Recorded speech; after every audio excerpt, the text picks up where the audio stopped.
Ang mga silosa at siloso, kapag nagmahal yan, todo-todo.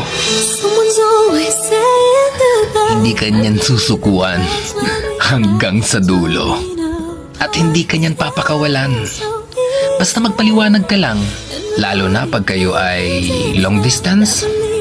Ang kailangan niya lang, assurance. Oo na, masyado na silang clingy. Pero ikaw lang kasing gusto nilang makatabi. Mag-update ka naman. Nag-aalala na yan. Kung ano na iniisip niya na baka napano ka na. Nagsiselo sila hindi dahil sa wala silang tiwala sa'yo. Nagsiselo sila dahil wala silang tiwala sa mga taong umaaligid sa'yo. Sa'yo lang umiikot ang mundo niya. Kaya kapag pinahinto mo siya at pinatigil sa pagsiselos niya, para bang hindi niya naipaparamdam sa'yo na ikaw lang ang sentro ng nag-iisa niyang mundo.